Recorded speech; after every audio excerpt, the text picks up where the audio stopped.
नमस्कार, मी प्रीती भाग्यवंत भूमिका नववधू या कथेच्या चौथ्या भागामध्ये तुम्हा सर्वांचं स्वागत करते.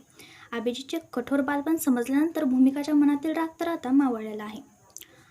पण आता त्यांच्यातील संकोच संपून नात्यामध्ये गोडवा कसा निर्माण होणार, चला तर मग जाणून घेऊया आजच्या या खास भागात. तिने त्याच्याकडे पाहताच नजर वळवली, पण अभिजित तिच्याकडेच पाहत होता. तिचा संकोच पाहून त्याने आपला हात तिच्या हातावरून बाजूला केला. मी तुला हे नाही सांगितले की तू काही बोलू नकोस, बस एवढेच सांगायचे होते की करणला मारायची हौस नाही मला. त्याने चुकीचे करू नये एवढेच वाटते. जरा निष्काळजी आहे तो, अभिजितने साध्या स्वरात म्हटले आणि थोडा मागे सरकला. तेव्हा भूमिकाने रोखलेले श्वास सोडले. भूमिकाला जेव्हा मोकळेपणाने श्वास घेता आला तेव्हा कुठे तिचे मनही थोडे हलके झाले. तिला दिलासा मिळाला होता, पण करणच्या विषयावर ती गप्प राहू शकली नाही.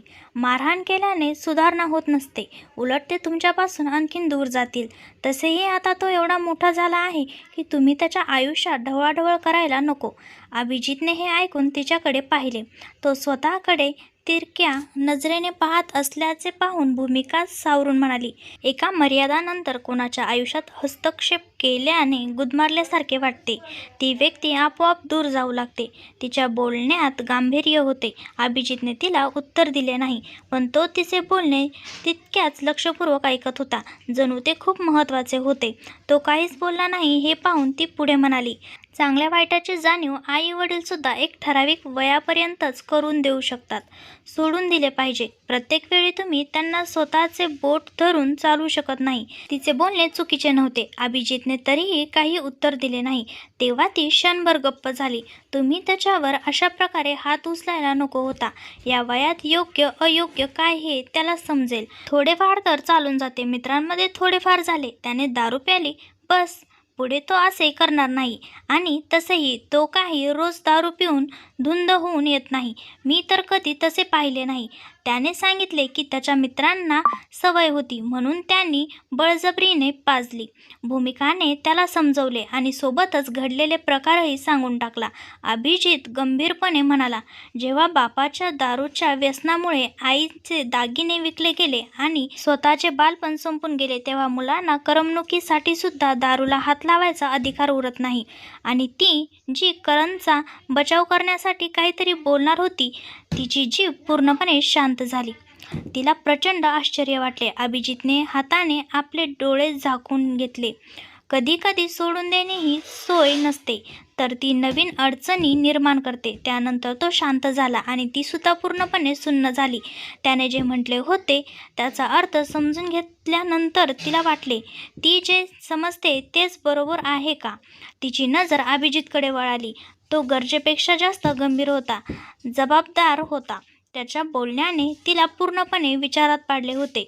पुढच्या सकाळी तिला जाग आली. तो बाहेर जाण्यासाठी तयार झाला होता. तिने डोळे चोळले आणि आळस देत म्हटली, थांबा, मी चहा बनवून देते. अभिजितने तिच्याकडे पाहिले. तिच्या डोळ्यात अजूनही झोप भरलेली होती. तो तिच्याकडे पाहत म्हणाला, सध्या राहू दे, मी 9 वाजता येईल, तू झोप. नाही, बनवून देते. ती उठू लागली, पण तिचे झोपेने भरलेले डोळे पाहून अभिजितने तिला रोखले. भूमिका, राहू दे, गरज नाही, मी येईल. नक्की ना? हो, ठीक आहे, मग मी झोपू? यावेळी तिला खूप झोप येत होती. तिच्या निष्पाप आवाजावर आणि वागण्यावर तो पहिल्यांदाच मंद हसला. हो, भूमिका पुन्हा आळस देत बिछाण्यावर जाऊन झोपली आणि टेकताच तिला झोप लागली. अभिजित तिच्याकडे पाहत खोलीचे दरवाजा लावून बाहेर पडला. बाहेर पडताच तो पुढे गेला, पण अचानक थांबला. करणच्या खोलीचे उघडे दार पाहून त्याने पावले पुढे टाकली.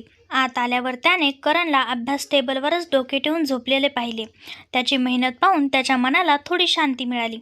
जवळ येऊन त्याने हळूच भावाच्या डोक्यावरून हात ठेवला. स्वतःच्या आयुष्यात त्याला असं कोणीच मिळालं नव्हतं, ज्याच्या जोरावर तो काही मिळवण्यासाठी मेहनत करू शकेल. करणला एक स्थिर आणि चांगली नोकरी मिळावी, त्याचे करिअर छान व्हावे, तो स्वतः सारखा बनू नये, हेच त्याचे स्वप्न होते. गोष्ट काम लहान किंवा मोठे असायची नव्हती. आई वडील स्वतः जे करतात त्यापेक्षा मुलाने आयुष्यात पुढे जावे अशी त्यांची नेहमी इच्छा असते.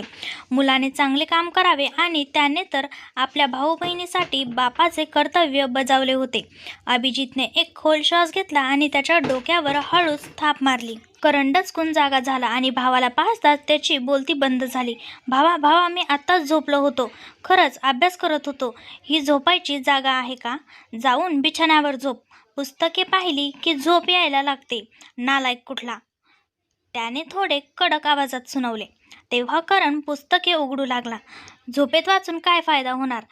जाऊन झोप, अभिजितने पुस्तक बंद करत म्हटले. तो खरंच रात्रभर जागा होता. त्याने भावाकडे पाहिले. तू आता जातोय का? मी जाऊ का दुकान उघडायला? त्याने विचारले. ज्यावर अभिजितने त्याला सुनावले. हो नक्कीच, जे करतोयस त्यावर लक्ष दे तू, त्याला सांगून तो बाहेर पडला. तेव्हा करणही बिछाण्यावर येऊन झोपला, कारण त्याला खूप झोप येत होती. भूमिका उठल्यापासून तिच्या डोक्यात हेच विचारचक्र सुरू होते. ती सासूबाईसोबत स्वयंपाकघरात होती, पण विचारायचे की नाही हे तिला समजत नव्हते. तिने काहीतरी विचार करून म्हटले. मम्मा, दुकानाचे काम बाबांनी सुरू केले होते का? सुमती देशपांडे यांचे हात थांबले. भूतकाळातील आठवणी जणू डोळ्यासमोर आल्या. कुठे बाळा, त्यांनी कधी काही केले नाही. स्वतःच्या व्यसनापासून त्यांना फुरसत नव्हती. सगळे पैसे पिण्यामध्ये उडवायचे. आम्ही घरात काम करायचो तेव्हा कुठे मुलाचे संगोपन करायचो. मग अभिजित जेव्हा थोडा समजदार झाला, 13 वर्षाचा होता, तेव्हा दुकानात बसायचा. एक ओळखीच्या भावांनी कामाला लावले होते. आमची अडचण होती, काय करणार, मनालाही मोडता आले नाही. शिकण्यात खूप हुशार होता, पण जेव्हापासून काम करायला लागला तेव्हापासून त्याचे शिक्षण सुटले. तिघेही सरकारी शाळेत जायचे. कशीबशी 12वी केली. अनुजला बघ वकील झाला आणि आमचे हे मूल दुकानात लागले, जेणेकरून कमीत कमी घर तरी चालेल. नंतर त्यांना फुफ्फुसाचा आजार झाला. मग जे काही होते ते संपले. सासूबाईचे बोलणे ऐकून तिला पहिल्यांदाच जाणवले की अभिजितचे आयुष्य खूप कठीण होते. जितके तिने आतापर्यंत सोपे मानले होते तितके नव्हते. तिने किती सहजपणे त्याच्याबद्दल मत बनवून घेतले होते. त्याचा मित्र वकील झाला आणि तो काहीच करू शकला नाही. पण कोणीही शिक्षण सहज सोडत नाही. कोणीही उगाच मागे राहत नाही. प्रत्येकाच्या आयुष्यात वेगळ्या अडचणी असू शकतात आणि त्याला पूर्ण गृहदोषित नजरेने पाहिल्याबद्दल तिला पहिल्यांदाच वाईट वाटले. नंतर दुकानासोबत इतर कामेही तो करू लागला. त्यांच्यावर व्यवस्थित उपचार होऊ शकला नाही. तसेही कर्करोग बाळगला होता. वाचणार नव्हतेच. दारूची सवय सुटतच नव्हती. खूप कष्टाने आमच्या मुलाने घर चालवायला सुरू केले आणि सर्वात आधी आमचे काम सोडले. स्वतः मेहनत करू लागला. दुकानसुद्धा स्वतः भाड्याने घेऊन चालवतो. त्याला काय मिळाले बापाकडून? फक्त जबाबदाऱ्या. सुमती देशपांडे यांच्या डोळ्यात अश्रू तरळले. भूमिकाला एक वेगळाच भास झाला. तिच्या घशात काहीतरी अडकल्यासारखे वाटले. हे ऐकून तिला खूप त्रास झाला. पण ज्यावर हे सर्व बेतले होते त्याच्या चेहऱ्यावर मात्र चिंतेची एक रेषही नव्हती. भूमिकाला त्याच्याबद्दल काहीच माहीत नव्हते. आज जेव्हा सुमती देशपांडे यांनी हे सर्व सांगितले तेव्हा तिला एक वेगळाच भास झाला. इतक्या लहान वयात घराची जबाबदारी स्वीकारणे सोपी गोष्ट नव्हती. बाबासुद्धा दारू पिणारे, त्यामुळे घरातील वातावरण कसे असेल हे समजणे कठीण नव्हते. आता कुठे तिला समजले होते की करणला दारूच्या एक गोष्टीवरून त्याने इतक्या वाईट रीतीने का मारले होते. त्याने जे म्हटले होते ते बोलणे पुन्हा तिच्या मनात येऊ लागले. जेव्हा बापाच्या दारूच्या व्यसनामुळे आईने दागिने विकले गेले आणि स्वतःच्याच मुलाचे बालपण संपून गेले, तेव्हा मुलाला करमणुकीसाठी सुद्धा दारूला हात लावण्याचा अधिकार उरत नाही. ती जणू आता ते सर्व समजून घेऊ शकत होती. आपले अश्रू पुसत सुमती देशपांडे यांनी गॅसवर ठेवलेले कढईत मोहरीचे तेल टाकत म्हटले. त्यांना पिण्याची खूप सवय होती. यामुळे आमच्या मुलाचे आयुष्यच खराब होत होते. एकटी स्त्री, तीही अशिक्षित, काय करणार? सर्व ओझे त्याच्यावरच आले. लहान होता तेव्हापासूनच दुकानात बसायचा, मग तिथेच काम करू लागला. 12वीत होता तेव्हाच त्याचे बाबा आजारी पडले. त्या सुमती देशपांडे यांचे बोलणे जितक्या लक्षपूर्वक ऐकत होती तितकेच तिचे लक्ष अभिजितकडे जात होते. त्या कढईत तमालपत्र आणि सुकी लाल मिरची टाकून ताटातील भाज्या घालू लागल्या. त्यापुढे म्हणाला, जेव्हा त्याचे बाबा आजारी पडले तेव्हापासून पुढे व्यवस्थित वेळच मिळाला नव्हता, म्हणून शिक्षण सुटले. दोघे लहान लहान होते, काव्य आणि करण. त्या दोघांना सांभाळायचे सुद्धा होते, म्हणून त्याने स्वतःचे सर्व सोडून दिले. शिक्षणात हुशार होता आमचा अभिजित, म्हणायचा, आई मी वकील बनेल, पण शिक्षण पूर्ण करू शकला नाही. मुलाची इच्छा अपूर्ण राहिली. या गोष्टीचे दुःख सुमती देशपांडे यांच्या डोळ्यात अश्रू बनून दिसले. तिला समजले नाही की या क्षणी त्यांना काय सांगून सांत्वन द्यावी. खरंच एक रडणाऱ्या व्यक्तीला सांत्वन देणे खूप कठीण काम असते. खूप मेहनत करतात. सगळे सांभाळून घेतले हीच मोठी गोष्ट आहे मम्मी, ती सावरून म्हणाली. सुमती देशपांडे हसल्या. कढाईवर झाकण ठेवत त्या म्हणाल्या, हो मेहनत खूप करतो. पुढच्या क्षणी त्या उदास झाल्या. लग्न करून आणले तर ती सुद्धा अशीच आली. आमचा अभिजित भांडण तंडण करणारा नाही. लग्नानंतर रोज नवीन नाटक सुरू झाले. सोडून पळून गेली. जगणे कठीण झाले होते. त्यात आता 7 लाख रुपयाची व्यवस्था वेगळी करावी लागणार. ती इच्छूनही सासूबाईंच्या बोलण्यावर काही उत्तर देऊ शकली नाही. पण डोक्यात तेच विचार फिरत होते. किती कठीण गेले असेल त्याचे आयुष्य. ती विचार करायची की हा सकाळी जातो आणि उशिरा रात्री येतो. स्वतः कमवतो म्हणून सगळ्यावर रुबाब दाखवतो, पण त्याने तर सर्व काही सांभाळून ठेवले होते. भूमिकाला एक वेगळाच भास झाला. स्वप्ने तुटणे काय असते हे ती जाणून होती. स्वतःच्या मनातील इच्छा पूर्ण न होणे किती कठीण असते, तरीही तक्रार न करता बाकीच्या जबाबदाऱ्या पार पडणे, तेही कोणाला न दाखवता. आई आई त्याचा आवाज ऐकून ती विचारातून बाहेर आली. अभिजित हाक मारत स्वयंपाकघरापर्यंत आला. सुमती देशपांडे सुद्धा त्याचा आवाज ऐकून जाणार होत्या, पण त्याला पाहून थांबल्या. हो बोल. अभिजित जो थोडा बिनधास्तपणे आला होता, तो भूमिकाला पाहून जरा शांत झाला. मग म्हणाला, चहा बनवून दे आणि हे घे. त्याने काही पैसे आईच्या हातात टेकवले. सुमती देशपांडे यांनी साडीच्या पदराला नोट बांधून गाठ मारली. अनुशी बोललास का? ती जमीन आपली होईल का?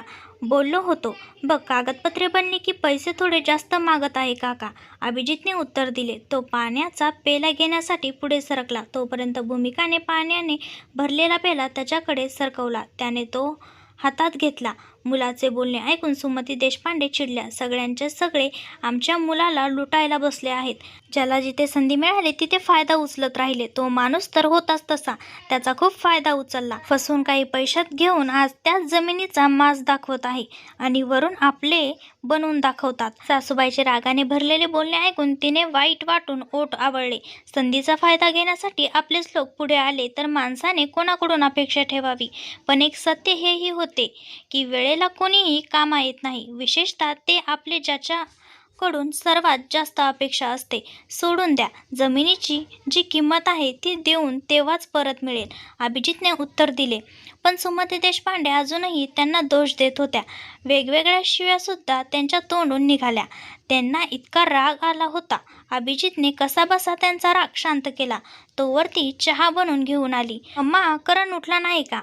आसपास दीर दिसला नाही म्हणून तिने विचारले. हा मुलगा सुद्धा कमी नाही.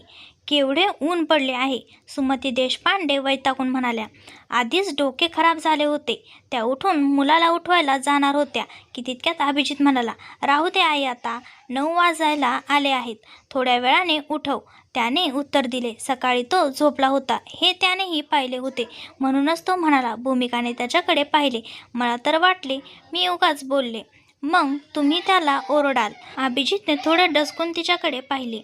इतक्या सहजपणे बोलणे, तेही सुमती देशपांडे इथे असताना. त्यासुद्धा हलकेच हसल्या. म्हणूनच सतत वहिनी वहिनी करत असतो. त्याने उत्तर दिले नाही. बस चहाचे घोट घेऊ लागला. भूमिका सासूबाईच्या बोलण्यावर विचार करत त्याला लक्षपूर्वक पाहत राहिली. जणू त्याला समजून घेऊ इच्छित होती, पण तो शांत होता. चेहऱ्यावर कोणतीही आडी न आणत तो बसला होता. अभिजित नाश्ता करून जाण्यासाठी तयार झाला. ती त्याच्याकडे पाहून म्हणाली, येणार ना जेवायला? आणि तो हे ऐकून थांबल्यासारखा झाला. उत्तर देणारच होता की सुमती देशपांडे म्हणाले, हो येईल ना. तो एवढेच बोलून तिच्याकडे एक नजर टाकून वळाला.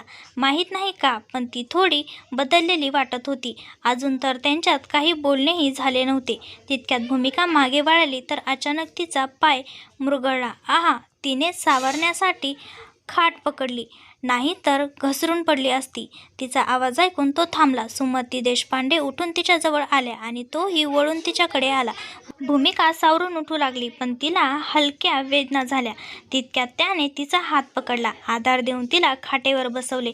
तेव्हा सुमती देशपांडे सुद्धा काळजीने म्हणाल्या, जास्त दुखतंय का गं बाळा? ठीक आहे, तिने उत्तर दिले. इथे आल्यापासून ती बऱ्याच अंशी शांत झाली होती. जर ती स्वतःच्या घरी असती तर आतापर्यंत आरडाओरडा करून पूर्ण घर डोक्यावर घेतले असते. पण इथली गोष्ट वेगळी होती. सुमती देशपांडे यांनी तिचा पाय पाहिला. जरा जपून चालत जा बाळा. ती थोडी अडखळली. खरं ही खूप सामान्य गोष्ट होती. ती कधीही कुठेही घसरून पडायची. अभिजितची नजर तिच्यावर होती. त्याने खाली झुकून गुडघ्यावर बसत तिच्या पायाला स्पर्श करण्यासाठी हात पुढे केला, पण अचानक थांबला. आतापर्यंत ती ज्या प्रकारे वागत होती ते पाहत असता विचार करणे चुकीचे नव्हते. त्याने काही सेकंदानंतरच तिचा पाय धरून हलकासा वळवला. तिच्या तोंडातून की काळे निघाल्या. अभिजित, दुखेल तिला. सुमती देशपांडे मुलावर ओरडल्या. त्याने हळूच तिच्या पायाला हलका मसाज करत सोडले. ती जरा संकोचली.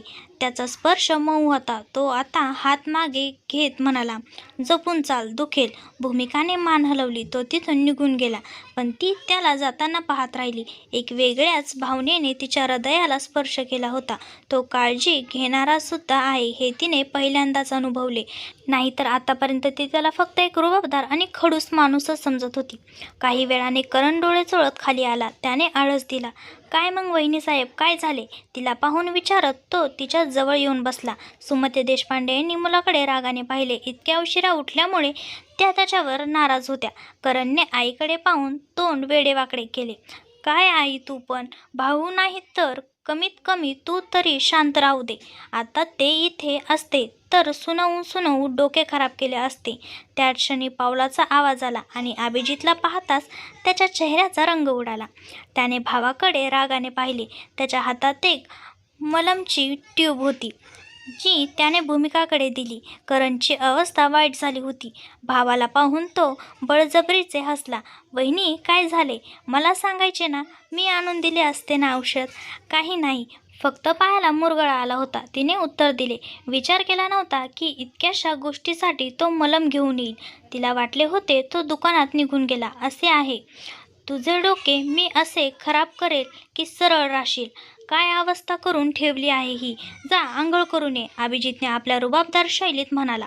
करणने वाईट तोंड केले. मनातल्या मनात भावाला शिव्या घालत तो उठून निघून गेला. सुमती देशपांडे यांनी पाहून मान हलवली आणि भूमिका त्यांच्याकडे पाहू लागली, जो आपल्याच तोऱ्यात होता. ती त्याच्याकडे पाहून म्हणाली, तू पण सांगू शकता ना, काही होऊन जाईल का? प्रत्येक वेळी तुम्ही त्याला ओरडतच राहतात. अभिजित, जो जाताना भावाकडे पाहत होता, तो अचानक डचकला. आजकाल ती अशीच सहजपणे बोलू लागली होती. जे नवीन होते, वेगळे होते. सुमती देशपांडे यांनी मुलाकडे पाहिले आणि हलकेच हसून वळून तिथून स्वयंपाकघराकडे गेल्या. अभिजितने तिच्याकडे पाहिले आणि खाली झुकून मलम घेऊन तिच्या पायाला लावण्यासाठी उघडले. ती जी त्याच्याकडे पाहत होती, तिने पुन्हा म्हटले, बोलत आहोत आम्ही तुमच्याशी. अभिजितने तिच्या पायावर मलम चोळत तिच्यावर एक नजर टाकून म्हटले, खूप जास्त काळजी आहे ना? मग शिकव त्याला की काम बी असे करू नये ज्यामुळे ओरडा खाणार. भूमिकाने डोळे बारीक केले. शिकवायची काय गरज आहे? मला तर वाटते देवरजीपेक्षा तुम्हाला शिकायची जास्त गरज आहे. तो डचकला आणि तिच्याकडे पाहू लागला. खरंच ती बदललेली वाटत होती मला. तुम्हालाच थोडे मऊ व्हायला शिका तुम्ही. प्रत्येक वेळी एकदम खडूस बनून राहतात, तिने अत्यंत साध्या आणि निष्काळजी शैलीत म्हटले. पूर्वी ती त्याच्याशी अशी बोलतच नव्हती, त्यामुळे त्याचे आश्चर्यचकित होणे साहजिक होते. आज ती त्याला चकित करत चालली होती. अभिजित उठून उभा राहिला. त्याने उत्तर दिले नाही. तेव्हा ती तोंड वेडेवाकडे करू लागली. तुमच्याशीच बोलत आहे मी. हो. अभिजितचे उत्तर ऐकून तिचे तोंड आणखीनच वाईट झाले. तो अशा प्रकारे बोलत होता जणू त्याला काही बोलायचेच नव्हते. मग ती तरी काय बोलणार? अभिजितने अंगणात असलेल्या हातपंपाजवळ येऊन हात धुतले आणि हात पुसण्यासाठी शेजारचा टांगलेला पंचा घेतला. भूमिका आता काही बोलली नाही. उलट तिचे तोंड पडले होते. दुकानात येशील का तू? अभिजितने प्रश्न केला. कशाला येऊ? तिने जरा नाराजी दाखवली. अभिजितने तिच्याकडे पाहून उत्तर दिले. आई म्हणली होती साडी घ्यायची आहे म्हणून विचारले. नको आहे मला. पण ती आई तुम्ही स्वतः काही करू शकत नाही का? औपचारिकता दाखवू नका. मग काही फायदा नाही बोलून. ज्या गोष्टीचे उत्तर द्यायचे असते ते तर दिले जात नाही. ती त्याचे बोलणे तोडून एकदम वाईट रीतीने चिडून म्हणाली आणि उठून पुढे गेली. पण पायात वेदना झाल्यामुळे एकदम पावले अडखळले. मागे उभ्या असलेल्या अभिजितने तिचा हात पकडून तिला सावरले, नाहीतर ती पडली असती. जपून. तो तिच्याकडे पाहून म्हणाला. भूमिकाने त्याच्याकडे पाहिले. आज पहिल्यांदाच ती त्याला अशा प्रकारे पाहत होती. त्याचा चेहरा गंभीरच राहायचा. हलक्या दाढीने अर्धा चेहरा भरलेला होता. भुऱ्या डोळ्यात शांतता होती. भूमिका जपून चालता, तो म्हणाला आणि ती स्वतःला अशा प्रकारे पाहत असल्याचे पाहून थोडा गोंधळला होता. तिने घाईघाईने नजर हटवली आणि सरळ झाली. थँक्यू. अभिजितने उत्तर दिले नाही. बस तो विचारात पडला होता. आज तिची वागायची पद्धत बदलली वाटत होती. कदाचित तो तसा विचार करत होता. नाही, असे नव्हते. खरंच काहीतरी बदल तर होता, नाहीतर ती अशा प्रकारे बोलली नसती. पण तिची नाराजी चुकीची नव्हती. आज राहू दे, उद्या तुला घेऊन जाईल बाजारात, त्याने स्वतःच विचार करून म्हटले. तेव्हा ती जी जाणार होती थांबली. तुम्हीच घेऊन या, जे तुम्हाला चांगले वाटेल. नाही, तुम्हाला आवडणार नाही, तो एकदमच बोलून गेला. ज्यावर भूमिकाला पुन्हा तीच गोष्ट आठवली आणि तिने तर ती सहजच काव्याला दिली होती. नाराजीसारखं काही नव्हते, पण अभिजितला वाईट काय वाटले हे तिला समजले नाही. तिने कोणते स्वतःच्या बहिणीला दिले होते, त्याच्याच बहिणीला दिले होते. ती काही बोलणार होती तोवर सासूबाईंना येताना पाहिले आणि गप्प झाली. सुमती देशपांडे मुलाला कप हातात टेकवत म्हणाल्या, चहा पिऊन घे, मग जा आरामशीर. तोही कप घेऊन बसला. त्याने दुसरा कप तिच्याकडे सरकवला. ती तिथेच बसली नाही, तर दुसऱ्या बाजूला येऊन खुर्चीवर बसली. अभिजितने तिच्यावर एक नजर टाकली.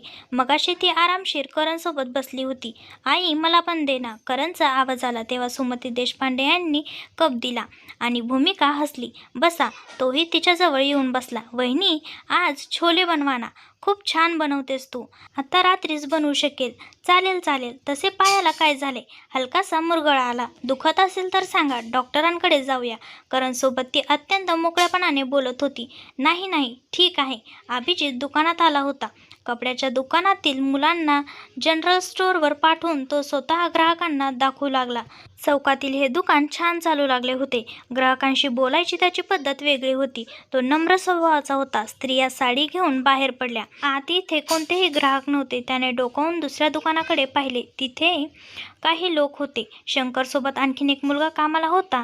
ते पाहून तो निवांत बसला. आज घरात तिचे बदललेले रूप त्याला समजले नाही. लग्नापासून ती सुद्धा त्याच्यासारखीच शांत राहायची, त्यामुळे तोही काही बोलू शकला नव्हता. तिला अशा प्रकारे पाहून थोडे वेगळे वाटले. माहीत नाही काय झाले होते. भूमिका त्याच्या कुटुंबासोबत वेगळ्याच रीतीने राहायची. त्याला जुन्या गोष्टी आठवू लागल्या. अभिजित लग्नाबद्दल अजूनही पूर्ण तयार नव्हता. कारण होतं घरची जबाबदारी. एक मुलीला स्वतःच्या आयुष्यात सामील करून घेणे म्हणजे आणखीन जबाबदार होणे होते. त्याच्या आईची काळजीसुद्धा योग्य होती. त्याने स्वतःला फक्त घराच्या जबाबदारीत अडकून घेतले होते. तीसुद्धा जगातल्या प्रत्येक आईसारखी इच्छित होती मुलाचा संसार सुरू व्हावा. त्याचे काम चालू लागले होते. त्याच्या कष्टाचे आणि जिद्दीचे हे फळ होते. घरही ठीकठाक होते, ज्यामुळे स्थळ येण्यात अडचण आली नाही. आणि अशा प्रकारे रागिनी त्याच्या आयुष्यात आली. लग्नाआधी थोडी बातचीत झाली होती. तो फारसा अवघडला नव्हता. बऱ्याचपैकी ओळख झाली होती. अर्थात फोनवर बोलणे आणि एकत्र राहणे वेगळे होते. अभिजित खोलीत आला जिथे ती होती. तिला पाहून हलक्या हसण्याने तो म्हणाला, ठीक आहे ना तू? हो, तिने उत्तर दिले. काही वेळापूर्वी डोके दुखते असे सांगून ती वर आली होती. तिच्याजवळ येऊन बसत अभिजितने तिच्याकडे पाहिले. लाल रंगाच्या बनारसी साडीत त्याची नववधू खूप सुंदर दिसत होती. त्याने हळूच तिचा हात धरला आणि स्वतःच्या खिशातून एक अंगठी काढून तिच्या बोटात घातली. रागिनीने स्वतःच्या बोटात सोन्याची हलकी अंगठी पाहून त्याच्याकडे पाहिले, पण काही बोलली नाही. अभिजितने हळूच तिचा हात किस केला. ती आपला हात मागे ओढून थोडी सरकली. तो थांबून तिच्याकडे पाहू लागला. रागिनी, तब्येत ठीक नाही माझी, ती हळूच बोलली. ज्यावर त्याने तिच्याकडे पाहिले आणि काळजीपोटी म्हणाला, तू आराम कर. रागिनीने त्याचे बोलणे ऐकून मान हलवली. ती एक बाजूला होत कुस बदलून झोपली, पण तिचे डोळे उघडे होते. अभिजित काही वेळ काळजीने तिच्याकडे पाहत राहिला. मग हळूच तिच्या डोक्यावर हात ठेवून डोके सहलवू लागला. रागिणीच्या चेहऱ्यावर आडी आली. अभिजित, मला झोपू दे ना. तिचा उखडलेला आवाज ऐकून अभिजितचे हात आपोआप मागे हटले. तो सुद्धा आपल्या जागेवर झोपला. रागिणी त्रस्त झाली असावी. सर्व काही बदलले होते. तिच्याबद्दल विचार करून त्यालाही वाईट वाटले. तो तिच्यासाठी काळजी करत होता, पण तिला माहीत नाही कोणत्या विचारात हरवलेली होती. पुढचा दिवस पाहुण्यांनी भरलेला होता. तोंड दाखवणीच्या विधी सोबतच पाहुण्यांमध्ये काही विधी आणि पूजा झाली, ज्यामध्ये संध्याकाळ झाली. काव्याने हसत खेळत त्यांच्याकडे भेटवस्तू मागितली. रागिणी बळजबरीने हसत इथे बसली होती. तिने आपल्या बोटातील अंगठी काढून तिला घालून दिली. अभिजितने तिच्याकडे पाहिले. त्याला हे आवडले नव्हते. वहिनी, तुझी अंगठी खूप छान आहे, मी ठेवू ना नक्की? काव्याने हसत विचारले, ज्यावर तिने मान हलवली. पाहुण्यांपासून मोकळे होऊन तो खोलीत आला तर पाहिले की ती आपले दागिने काढत होती. तो तिच्या जवळ आला. तिने थांबून त्याच्याकडे पाहिले. अभिजितने मागून येऊन तिला मिठीत घेतले. तिने यावेळी काही म्हटले नाही. काव्याला दुसरे काही द्यायचे ना, मी तुझ्यासाठी आणली होती, तो हळूच म्हणाला. तिच्या गालाला गाल लावून त्याने हळूच तिचा हात धरला. त्याच्या स्वतःच्या छातीचे ठोके वाढले होते. तुझ्या बहिणीलाच दिली आहे. मला आवडत नाही अशी अंगठी. खूप हलकी होती ती, तिने उत्तर दिले. अभिजित थबकला. तो लग्नात आधीच खूप खर्च करून बसला होता. सगळे अंदाजपत्रक पाहून करायचे होते. रागिणीने त्याच्या चेहऱ्यावरील भाव पाहून त्याच्याकडे पाहिले आणि हसली. भेटवस्तू काय आहे? तू नंतर घेऊन देशील काहीतरी. अभिजितने तिच्याकडे पाहिले तर ती त्याचा हात बाजूला करून त्याच्याकडे वळाली आणि त्याच्या छातीवर हात ठेवून हळूच म्हणाली, कालच्या गोष्टीचा राग आलाय का? थोडासा. अभिजितने तिच्या डोळ्यात पाहत उत्तर दिले. रागिणी हलके हसली. तब्येत ठीक नाही, आता ठीक आहे ना? अभिजितने विचारले आणि तिला जवळ ओढले. रागिणी त्याच्या बाहूमध्ये शिरली. तिने त्याच्यापासून दूर होण्याचा प्रयत्न केला नाही. अभिजितनेही तिला जवळ केले. भावा, सामान आले. शंकरचा आवाज त्याला भूतकाळातून वर्तमानात घेऊन आला. त्याने खोल श्वास घेतला आणि बाहेर आला. जिथे दुकानासाठी सामान आले होते त्याने सामान उतरवले आणि पैसे देऊन गाडी परत पाठवली. एक एक सामान मुलांसोबत मिळून तो स्वतःही ठेवू लागला. दुकानाच्या गरजेनुसार जेवढी गरज होती त्यापेक्षा कमीच मुले त्याने कामाला ठेवली होती. अर्धी कामे तो स्वतः करायचा, जेणेकरून जितकं होईल तितका कमी खर्च व्हाईल. सामान ठेवून झाले तोवर आणखीन काही लोक आले. तो परत दुकानात आला. साड्या आणि कपडे दाखवले. सुमारे अर्ध्या तासाने त्यांनी काही सामान घेतले. पैसे देऊन ते लोक निघून गेले. अभिजित पसरलेल्या साड्या व्यवस्थित ठेवू लागला. त्याला भूमिकाचे बोलणे आठवले. तुम्ही स्वतः काही करू शकत नाही का? औपचारिकता दाखवू नका, मग काही फायदा नाही बोलून. ज्या गोष्टीचे उत्तर द्यायचे असते ते तर दिले जात नाही. त्याची नजर त्या आकाशी रंगाच्या साडीवर थांबली. काय त्याने ती घ्यायला हवी? हा विचार करून तो गोंधळत पडला. पण पुन्हा जुन्या गोष्टी आठवू लागल्या. तिनेही तर तसेच केले होते. तिला आवडणार नाही हा विचार करून तो थांबला. काही घेणार का? अभिजित जेवत होता. तिचा आवाज ऐकून त्याने मान वर केली आणि नकारत मान हलवली. आज तो उशिरा आला होता. भूमिकाने भांडी उचलली आणि ती बाहेर निघून गेली. अभिजित काही सेकंद विचार करत राहिला. आपल्या शर्टचे बटन उघडून त्याने शर्ट काढला. त्याला सवय होती, आताही त्याने तसेच केले. पण अचानक काहीतरी विचार करून त्याने परत शर्ट अंगावर चढवले. काही वेळातच ती आली. पिवळ्या रंगाच्या हलक्या साडीत ती नेहमीसारखीच समोर होती. तिचा रंग एकदम दुधासारखा गोरा होता. दिसायला ती खूप सुंदर होती, रागिणीपेक्षाही जास्त. त्याला माहीत होते की जर हे सर्व घडले नसते तर त्याच्या सारख्या मुलाची स्थळ आले नसते. अभिजितने आपली नजर तिच्यावरून हटवली. ती दार बंद करून खिडकीचे पडदे बाजूला करू लागली. खिडकी उघडू नका, बंद करा. त्याच्या आवाजाने तिचे हात थांबले. तिला काही समजले नाही, पण ती काही बोलूही शकली नव्हती. तिने खिडकी बंद केली. ती परत आली. पलंगाकडे येताच थोडी संकोचली. अभिजित सुद्धा आपल्या जागेवर येऊन बसला. त्याने सोबत आणलेल्या सामानाकडे पाहिले, जे अजूनही तसेच पडलेले होते. त्याने उभे असलेल्या भूमिकाकडे पाहून म्हटले, तू पाहिले नाहीस काय? भूमिकाने न समजून विचारले. तिचे बोलणे ऐकून तो उठून उभा राहिला. सोबत आणलेल्या सामानातील पिशव्या त्याने काढल्या आणि तिच्यासमोर आणल्या. भूमिकाने न समजून त्याच्याकडे पाहिले. तेव्हा तो साड्या काढून म्हणाला, या बघून घे, जी आवडेल ती. त्याच्या हातात 3 साड्या होत्या. भूमिकाने अभिजितकडे पाहिले. मम्माच्या सांगण्यावरून आणल्या होत्या. तिने तिन्ही साड्या पाहिल्या. आकाशी रंगाच्या सिल्क साडीसोबतच आणखीन 2 साड्या होत्या. तिने अभिजितकडे पाहून म्हटले, असे कोण आणते? जर तिन्ही आवडल्या तर तिन्ही ठेवून घे. अभिजितने प्रामाणिकपणे उत्तर दिले. ती जाणून बुजून त्याला त्रास देण्यासाठी हे सर्व बोलत होती. त्याच्या प्रामाणिक उत्तराला ऐकून तिने खोडकरपणे म्हटले, आणि जर तिन्हीपैकी एकही आवडली नाही तर? अभिजितला अपेक्षा होती की तिला आवडणार नाही. एक क्षणासाठी त्याच्या कपाळावर आडी आली, पण तितक्यात घाईने तो सामान्य झाला. मग उद्या चल माझ्यासोबत, तू तुझ्या हिशोबाने बघून घे. त्याने उत्तर देण्यासोबतच त्या साड्यासुद्धा परत ठेवल्या.